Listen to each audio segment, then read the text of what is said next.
Live from Fargo and serving you on TV, online, and on the go. This is Valley News Live at 5.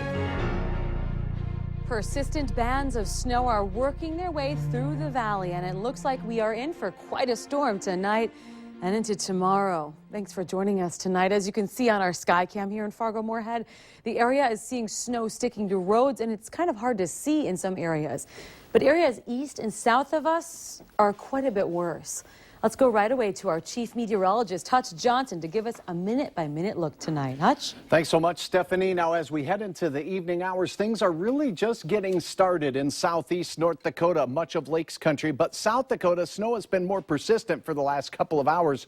So we're seeing a little bit starting to accumulate. Yes, it's accumulating on the sidewalks and roads here in the FM area and surrounding communities. But you notice there's a band of snow pushing its way towards Crookston, toward Grand Forks. It will begin there for you in the next couple of hours. Jamestown also seeing passing bands of snow. A complex storm system is winding its wheels through the region. And right now, the Twin Cities seeing the heaviest bands of moisture pushing north towards it. Notice that little break in the precipitation down between Sioux Falls and Minneapolis? That's another complexity of the storm system. That's called a dry slot. As dry air gets sucked into this pinwheel of a storm, it's going to shut off snowfall in certain areas for periods of time. But it does look like we're in for a wintry night of weather. Winter weather advisories for southeast North Dakota and Lakes Country. Our southernmost counties have a winter storm warning where the heaviest snow totals will be. Here is a look at I-29, Sisseton. Travelers to the south, as you go there, it's already accumulating on the interstate. Slow down. This is that big, wet, slippery flake kind of stuff. 2 to 5 inches, Fargo and Point South, 3 to 7 with isolated locations picking up as much as 9 inches of snow. And it, well, gradually tapers off to the north and west. But suffice it to say, most of this happens during the overnight. Your morning commute could be tricky. Hour by hour details will be coming here in just a second. And a quick check on Minnesota roads. On our website, you can always get the latest road reports. Look at that. Wow. Southwestern Minnesota, where you see the pinks. Very difficult travel reported already in those areas. That will be moving in our direction for some of us tonight. It will. All right. Thank you, Hutch. Now, you can stay up to date on all the weather conditions as they unfold on your smartphone or your tablet. Just download the Storm Team Weather app to get the latest weather conditions. Even follow the radar live. Just search VNL Weather in the App Store. And as we said, that Southern Valley and parts of South Dakota are being hit very hard with heavy snow. Valley News Team's Ashley Bishop joins us live from near Wahpeton with the latest on conditions there. Ashley? That's right. Here in Wahpeton, snow started falling just about an hour and a half ago. Very light at first, and now picking up. As you can see all around me, cars covered along with the road. I would say we're about near an inch here in Wahpeton, and southern of us, there is more snow as it started earlier in the day. But the North Dakota Department of Transportation knew this storm was coming, and they were out and about pre-treating roads today starting at noon. Now near Hankinson, that's where I was earlier today at 1:30 p.m. That's when the snow started falling there. Roads were wet, and you could see the snow started to lie on the fields and the side of the roads, mainly side roads in Hankinson. But on the main county roads and interstate, they were fine. Now, near the interstate, you saw cars coming north. You saw them covered with more snow from South Dakota. Now, talking with the North Dakota Department of Transportation, they said that having the roads pre-treated and the higher air temperature that we had earlier today helped keep the snow from sticking to the roads earlier, but expect that to change this evening. Hence, they will have 24 men working tonight to keep the roads clean. And as for tomorrow morning at your commute, they're going to be starting at 4 a.m. to get the roads here in the Southern Valley clean so you have a safe way to work. In Richland County, Ashley Bishop, Valley News Live. All right, Ashley, take it safe out there. Thanks so much. The North Dakota Department of Transportation reminds you, give their trucks room when they're out there working. Now, taking a look at the roads in North Dakota, you can see things aren't so bad right now, but on the southeastern part, you are seeing that there's snow-covered, scattered snow drifts. It is dangerous out there, so take it easy. And for updates on school delays or closings, just head to our website as well. Head to valleynewslive.com and click on the weather closing banner on our homepage. We'll keep you up to date on everything you need to know to plan your day. To other news now, the Minnesota State Patrol released the final report in the rollover near Dalton, Minnesota, that killed 2 Moorhead brothers and injured 2 others. The The report says a semi crossing the center line likely initiated the chain of events that killed Zach and Connor Qualvog. Officials say it appears Zach overcorrected while trying to move away from the semi and couldn't regain control of the vehicle. Even though a semi driver has not been located, Sergeant Jesse Grabo says this case is closed unless new information is discovered. Officials say road conditions, alcohol, and drugs were not factors in this crash, and they also ruled out vehicle malfunction. The young men were heading to Wisconsin to play in a basketball tournament when the crash happened. Tonight on 6:30 Point of View, hear from Zach and Connor's dad, Ray Qualvog, about this final report. We have some new information now. One man is dead following a house fire in Devil's Lake. 78-year-old Harry Abercrombie, who lived alone, died in the fire. Valley News Team's Neil Carlson was on the scene and shows us what happened. A neighbor reported smoke coming from Harry Abercrombie's home at 1 p.m. Sunday.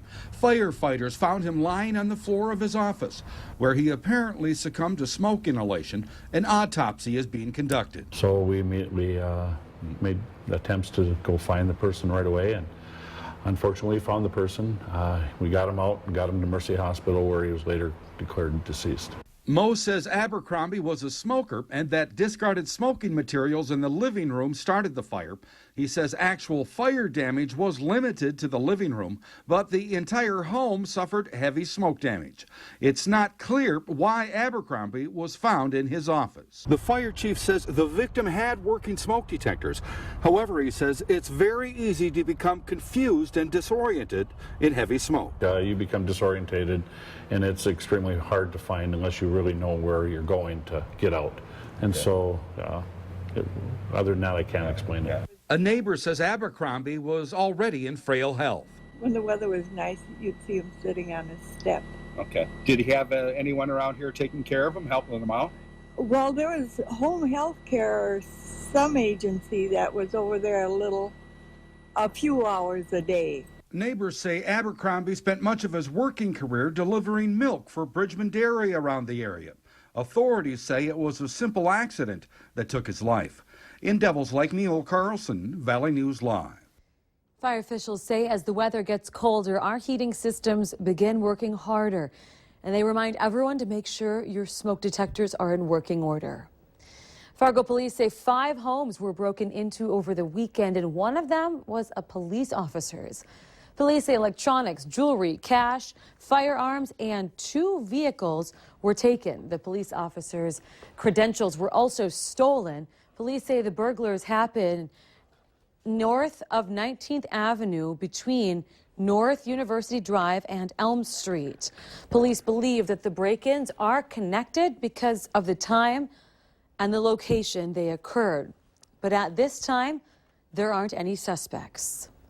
Today, the North Dakota Secretary of State accepted a petition to put an initiated measure on next year's ballot to legalize medical marijuana. That means supporters of the petition will now be able to start collecting signatures. With voters' approval, the initiated measure would make it legal for North Dakotans to possess up to 3 ounces of marijuana for medical purposes. It says those who qualify could get the drug from a state-licensed dispensary or grow a limited supply for personal use. More than 13,000 signatures are needed to get this question on the ballot. We have new developments now in the Jacob Wetterling case. Jacob's parents announced that a community meeting will be held later today to talk about their son's disappearance case. Police will also be there sharing with the community tips they're looking for. This all comes after Daniel Heinrich was named a person of interest in Jacob's case. He was arrested after a search warrant uncovered thousands of images of child pornography in his home. Police say Wetterling's image was not among the photos that were found. The meeting is scheduled for 7 o'clock tonight. Well, the infamous home in North Dakota that has been the subject of a lengthy dispute between its owner and the city of Fargo is gone. The vacant house has been the subject of complaints from neighbors. They call it an eyesore. The city says it was a fire hazard and told its owner to tear it down. And today, crews are cleaning up what's left and moving some dirt around the lot. The administrator of the Fargo Building Inspection Department tells us he plans to check the site later on this week. Winter sports are in full swing and athletes are always looking for an extra edge against the competition. One place is helping you work on skating skills and strength for hockey players around the area. Valley News Team's Christy Larson tried out Sanford Power's Hockey Academy. Synthetic ice helps with passing and shooting. A specialized treadmill is used for skating and dry land training's done to prevent injuries. Trainers say it's important to start with an athlete's strength. For more on the Hockey Academy, go to valleynewslive.com and click on the hot button for a link to their page.